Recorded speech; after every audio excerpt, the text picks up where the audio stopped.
ಸಾಮಾನ್ಯವಾಗಿ ಅವರು ಬೇರೊಂದು ವೃತ್ತಿಲಿದ್ದಾರೆ. ಒಂದು ವಿಜ್ಞಾನಕ್ಕೆ ಸಂಬಂಧಪಟ್ಟ ಒಂದು ವೃತ್ತಿ. ಆ ವೃತ್ತಿಗೂ ಈ ಸಂಗೀತಕ್ಕೂ ಸಂಬಂಧವೇ ಇಲ್ಲ. ಅವರ ವೃತ್ತಿಯ ಶ್ರುತಿ ಬೇರೆ, ತಾಳ ಬೇರೆ. ಈ ಸಂಗೀತ ನೃತ್ಯದ ಈ ಶ್ರುತಿ ತಾಳಗಳು ಬೇರೆ. ಆದರೆ ಇದು ತನಗೆ ಸೇರಿದ್ದು ಅನ್ನೋ ಭಾವನೆಯಿಂದ ಅವರು ಕಲಿತಾ ಇರೋದ್ರಿಂದ ಈ 4 ಜನಕ್ಕೆ ನೆರವಾಗುವ ಉಪಕಾರ ಆಗುವ ಈ ನಾದ ಲೋಕ ಬೆಳಗುವಂತಹ ಒಂದು ಕೆಲಸ ಮಾಡಬೇಕು ಅಂತ ಸಂಕಲ್ಪದಿಂದ ನಟರಾಜ ಕಲಾ ಸಾಧನವನ್ನ ತೆಗೆದಿದ್ದಾರೆ. ಅಲ್ಲಿ ಆ ಪದ ಎರಡು ಚೆನ್ನಾಗಿದೆ. ಕಲಾ ಸಾಧನ ಎರಡೂ ಸಂಸ್ಕೃತನೇ, ಎರಡೂ ಅರ್ಥಪೂರ್ಣವಾದ ಪದಗಳು. ಒಂದು ಅವ್ರ ಮೂಲ ಸಾಧನ ಸಂಗಮದ ಒಂದು ಪದ ಅಲ್ಲಿದೆ, ಇನ್ನೊಂದು ಕಲೆ ಇದೆ. ಎರಡೂ ಸೇರಿ ಇದಕ್ಕೊಂದು ಅರ್ಥಪೂರ್ಣ ಹೆಸರನ್ನ ಅವರು ಕೊಟ್ಟಿದ್ದಾರೆ. ಇಷ್ಟು ಜನ ಮಕ್ಕಳು, ಇಷ್ಟು ಜನಕ್ಕೆ ನನಗಿಂತ ಇಷ್ಟು ಹಿಂಡು ಹೆಗ್ಗಬ ಸೇರಿಸಿದ್ದೀರಾ ಅಂತ ನನಗೆ ಸ್ವಲ್ಪ ಗಾಬರಿ ಆಯ್ತು. 10-6 ಮಕ್ಕಳನ್ನು ಸೇರಿಸಿ ಅವ್ರಿಗೆ ವೇದಿಕೆ ಕೊಟ್ಟು, ಅವ್ರ ಹಾಡಕ್ಕೆ ಅನುಕೂಲ ಮಾಡಿಕೊಟ್ಟು, ನರ್ತಿಸಕ್ಕೂ ಅನುಕೂಲ ಮಾಡಿಕೊಟ್ಟು, ಇದೊಂದು ಒಳ್ಳೆಯ ಸಾಧನ ಕೇರಿ ಆಗಿದೆ. ಸಾಧನ ಕೇರಿ ಅಂದ್ರೆ ನಿಮಗೆ ನಿಮ್ಮಲ್ಲಿ ಯಾರಿಗಾರು ಅರ್ಥ ಆಗತ್ತಾ? ದಾರಾ ಬೇಂದ್ರೆ ಅವರ ಮನೆ ಹೆಸರು ಸಾಧನ ಕೇರಿ. ಆ ರೀತಿಯ ಒಂದು ಸಾಧನ ಕೇರಿ ಈ ವೇದಿಕೆ, ಈ ಸಂಸ್ಥೆಯನ್ನ ಮಾಡಿದ್ದೀರಿ. ಈ ಸಂಸ್ಥೆ ಹೀಗೆ 100 ಕಾಲ ಬೆಳೆದು ಈ ಕಿರಿಯ ನಾದ ಸಸಿಗಳಿಗೆ ಒಳ್ಳೆ ನೀರೆರೆದು ಪೋಷಣೆ ಕೊಟ್ಟು ಅವರೆಲ್ಲ ಹೆಮ್ಮರವಾಗಿ ಬೆಳೆದು ರಾಜ್ಯದ ದೊಡ್ಡ ಗಾಯಕರಾಗಕ್ಕೆ ಬೇಕಾದ ಒಂದು ತಾಲೀಮ್ ಅವರಿಗೆ ಸಿಗಕ್ಕೆ ಈ ವೇದಿಕೆ ನೆರವಾಗಿದೆ. ಇದರಲ್ಲಿ ಇವತ್ತು ಒಂದು ಕೊರತೆ ಕಾಣಿಸ್ತದೆ. ನಾನು ವಿಮರ್ಶಕ ಆದ್ದರಿಂದ ಬರೀ ಒಳ್ಳೆಯದೇ ಹೇಳ್ತೀನಿ ಅನ್ಕೋಬೇಡಿ. ಒಂದು ಕೊರತೆ ಏನು ಅಂದ್ರೆ, ನೀವೆಲ್ಲ ಬರೀ ಗಾಯಕರಿಗೆ ವೇದಿಕೆ ಕೊಟ್ಟಿದ್ದೀರಿ, ವಾದ್ಯಗಾರರಿಗೆ. ಅವರು ಕಲಿಯೋದರು, ಆ ರೀತಿ ವಾದ್ಯ ಕಲಿತಿರೋರು ಸಾಧನ ಸಂಗಮದಲ್ಲಿ ಇದ್ದಾರೆ ಅಲ್ವಾ? ಅಶ್ವಥ್ ನಾರಾಯಣ ಮಗು ಅಲ್ಲ, ತಲೆ ನೋಡಿ. ಅವ್ರ ರೀತಿ ಬೆಳೆದವ್ರ ಕಥೆ ಬೇರೆ, ಬೆಳೆದವ್ರ ಕಥೆ ಬೇರೆ.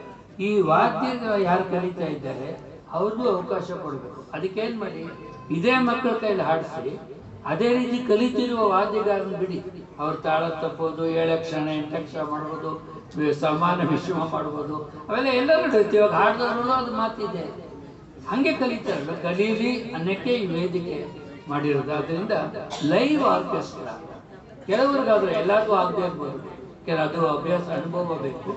ಯಾರಿಗೆ ಸಾಧ್ಯ ಆಗುತ್ತೆ ಕೊಟ್ಟರೆ ಆ ವಾದ್ಯಗಾರರಿಗೂ ಒಂದು ತರಬೇತಿ ಮತ್ತು ವೇದಿಕೆಯ ಅನುಭವ ಆಗ್ತದೆ. ಅದನ್ನು ಮಾಡಿ. ಇವತ್ತು ಪೂರ್ತಿ ಇವರೊಬ್ಬರನ್ನೇ ಗೋಳಿಕೊಂಡಿದ್ದೀರ. ಈ ರೀತಿ ಪ್ರಕಟಿಸೋದು ಅಭ್ಯಾಸ ಆಗಬೇಕು. ಅದರಲ್ಲೂ ನಿಮ್ಮ ಮಕ್ಕಳನ್ನು ತರಬೇಕು. ಅವ್ರಿಗೆ ಬೇಕಾದ್ರೆ ಮೊದಲೇ ಸ್ವಲ್ಪ ತಿಳಿ ಹೇಳಿ, ಇದು ಇಂಥವ್ರ ಗೀತೆ, ಇಂಥವ್ರು ಬರೆದಿದ್ದು. ಬೇಂದ್ರೆ ಅಂದ್ರೆ ಯಾರು, VC ಬೇರೆ, MBC ತರಮಯ್ಯ ಬೇರೆ, ಇದು ಗೊತ್ತಾಗಬೇಕಾದ್ರೆ. ಆಗ್ಬೇಕಾದ್ರೆ ಇವ್ರು ಮಾಡ್ತಿರೋ ಕೆಲಸನೂ ಸ್ಟಿಕ್ಕವ್ರ ಕೈ ಮಾಡ್ತಾರೆ. ಅದು ಅವ್ರಿಗೊಂದು ಅನುಭವ. ವೇದಿಕೆ ಅಂದ್ರೆ ಒಂದು ಸರ್ವಾಂಗೀಣವಾದ ಅನುಭವ ಆಗಬೇಕು. ಅದರಿಂದ ಈ ಅಭಿವ್ಯಕ್ತಿ, ಈ ಅನೌನ್ಸ್ಮೆಂಟ್, ಈ ಪ್ರಕಟಣೆಗಳು ಅನುಭವ ಆಗಕ್ಕೆ ಆ ಸ್ಟೂಡೆಂಟ್ಸ್ನ ನೀವು ಬಳಸ್ಕೊಳ್ಬೋದು. ಹೀಗಾಗಿ ಈ ಸಾಧನ, ಈ ಕಲಾ ಸಾಧನ ತುಂಬಾ ಅತ್ಯುತ್ಕೃಷ್ಟವಾದ ಕೆಲಸ ಮಾಡ್ತಿದೆ.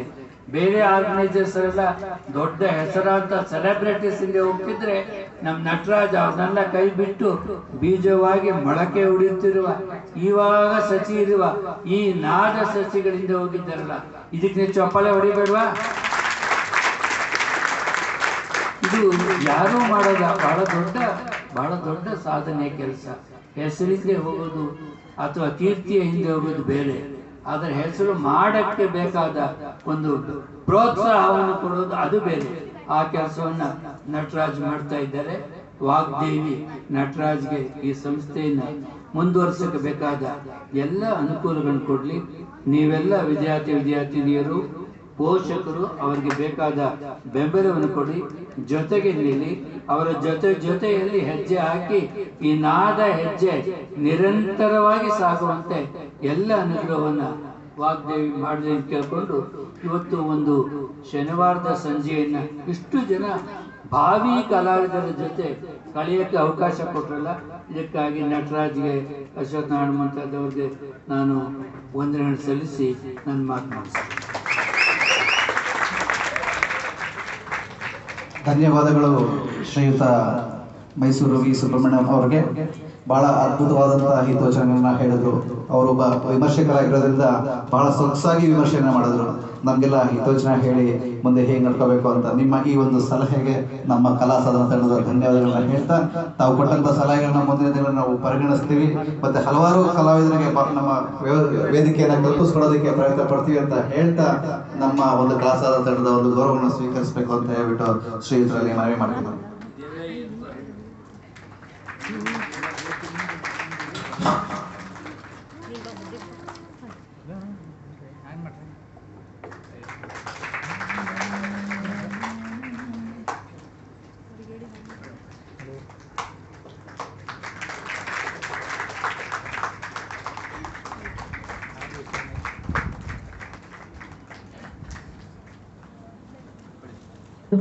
ಹಲೋ,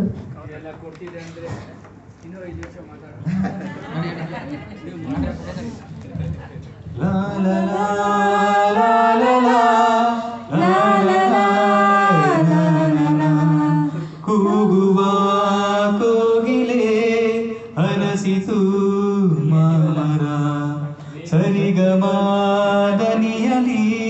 ಬೀಸುತ್ತಾ ಚಾಮರ, ನೂರಾರು ಕನಸಿನ ತೇರು ಗುನುಗುನಿಸಿ ಗಾನದ ಬೇರು, ಸವಿಮನದ ಹಾಡಿನ ಸಾಲು ಕವಿಗುಡಿಯ ಬೀಡಲಿ ತೇಲು, ಒಂದಾಗಿ ನಮ್ಮ ನಿಮ್ಮಯಾನ ಕಲಾ